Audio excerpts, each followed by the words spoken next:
यानी इस स्टैंजा में हमें ब्रिटिश अधिकारियों द्वारा कवि और अन्य क्रांतिकारियों को दी जाने वाली यातनाओं का वर्णन किया है। तो इसमें कवि ने बताया है कि उन्हें जेल में बंद करके किस तरह की यातनाएं दी जाती थी। देखिए, क्या देख न सकती जंजीरों का गहना, हथकड़ियाँ क्यों यह ब्रिटिश राज का गहना। कवि कोयल को संबोधित करते हुए कहता है कि हे कोयल, तुम यह जंजीरों रूपी गहना देख रही हो। जंजीरों रूपी गहना क्या है यहाँ पर? हथकड़ियाँ, कि ये तुम जो गहने देख रही हो जो हमें पहना रखे हैं, हथकड़ियाँ क्यों, कि ये एक तरह से हथकड़ियाँ नहीं हैं, यह ब्रिटिश राज का गहना की है। तो अंग्रेजी अधिकारियों द्वारा, अंग्रेजी शासकों द्वारा हमें पहनाए हुए गहने हैं। यानी कहने का भाव क्या है कि यहाँ पर कवि कहता है कि हमें तरह तरह के अत्याचार यहाँ पर दिए जाते हैं, हमारे ऊपर तरह तरह के अत्याचार किए जाते हैं, लेकिन फिर भी हम घबराते नहीं हैं, बल्कि हम इसमें भी एक जीवन की तान, जीवन का एक मार्ग खोज लेते हैं। कोल्लू का चरक चूं जीवन की तान, यानी फिर कवि क्या कहता है कि तेल निकालने के लिए, यानी कोल्लू से तेल निकालने के लिए हमें बैलों की जगह जोता जाता है, और जब हम तेल निकालते समय जब हम कोल्लू चलाते हैं तो चरक चूं की आवाज़ सुनाई देती है। फिर कवि कहता है कि उस चरक चूं की आवाज़ को हमने अपने जीवन की तान, यानी अपने जीवन का संगीत बना लिया है। यानी अब हम इससे घबराते नहीं हैं, बल्कि अब हमने इससे सीख यानी प्रेरणा लेनी शुरू कर दी है। गिट्टी पर उंगलियों ने लिखे गान, गिट्टी यानी ईंट या पत्थर जब वो तोड़ते हैं, उनसे तुड़वाए जाते हैं तो उनकी उंगलियां घायल हो जाती हैं, लहूलुहान हो जाती हैं, तो जो निशान उनकी उंगलियों पर पड़ जाते हैं, तो कवि कह रहे हैं कि हमने उनको एक अपने जीवन में लिखे एक गीत की तरह से देखना शुरू कर दिया है और इसे अपने जीवन का एक गीत बना लिया है। हूँ मोट खींचता लगा पेट पर जुआ।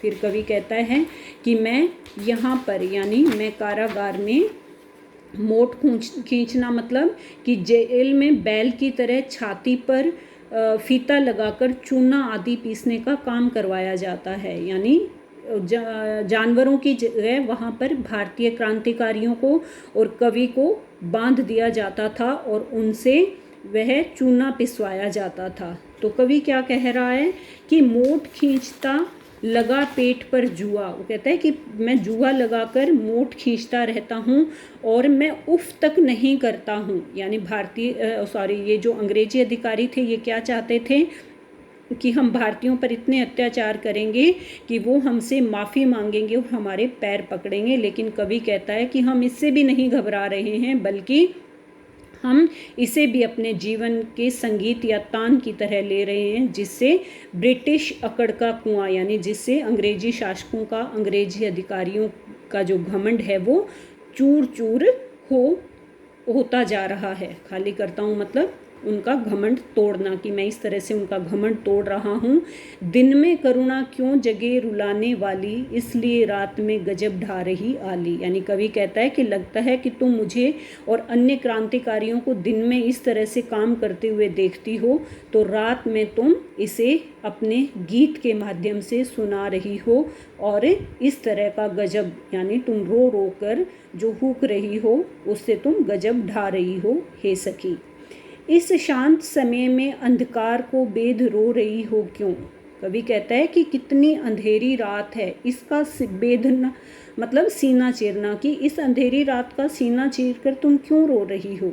हे कोकिल, तुम कुछ बोलो तो, तुम कुछ बताओ तो कि तुम्हें क्या हुआ है, तुम्हें क्या दुख है।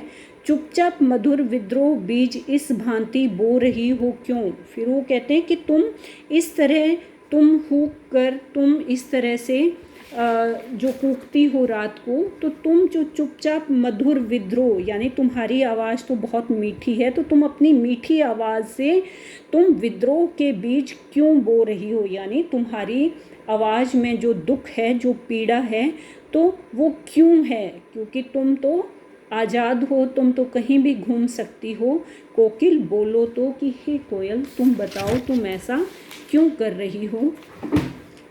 फिर नेक्स्ट स्टेंजा देखिए कि काली तू रजनी भी काली, शासन की करनी भी काली। यानी फिर कवि कहता है कि हे कोयल, तुम भी काली हो, रजनी यानी रात भी काली है, शासन की करनी भी काली, और ये जो अंग्रेजी शासन है इसकी करनी भी काली है। काली मतलब यहाँ पर किसके लिए कहा गया है, यानी एक नेगेटिव सेंस में इसको कहा गया है कि इनकी जो शासन की करनी यानी जो हमारे ऊपर जिस तरह का हमारे साथ व्यवहार किया जाता है वो एक तरह से काला है। काली लहर यानी चारों तरफ का जो वातावरण है वो भी काला ही दिखाई दे रहा है। कल्पना काली, फिर कवि कहता है कि मेरे मन में जो कल्पनाएं उत्पन्न हो रही हैं वो भी काली है। यानी यहाँ पर काला, जो काली शब्द बार बार आया है, यह एक निराशा के लिए प्रयुक्त हुआ है। मेरी काल कोठरी काली, यानी जिस काल कोठरी में मुझे बंद किया गया है वह भी काली है। टोपी काली कमली काली, कि जो टोपी मैंने पहनी हुई है वह भी काली है, जो कंबल मैंने ओढ़ा हुआ है वह भी काला है। मेरी लोह श्रृंखला काली, लोह श्रृंखला यानी जिन जंजीरों से, जिन बेड़ियों से कवि को बांधा हुआ है कि वह भी काला है, यानी निराशा से भरा हुआ है।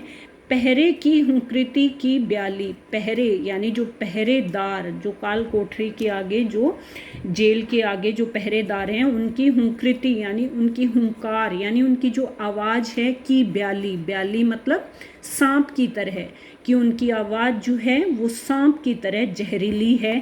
तिस पर है गाली, और ऊपर से वो हमें तरह तरह की गालियाँ भी देते हैं। हे सखी, तुम मेरा दुख जानकर क्या करोगी। यहाँ तो चारों ओर काला ही काला नजर आ रहा है, पर हे कोयल, तुम क्यों रो रही हो, तुम क्यों कूक रही हो, मुझे इसका कारण बताओ, क्योंकि तुम तो आज़ाद हो।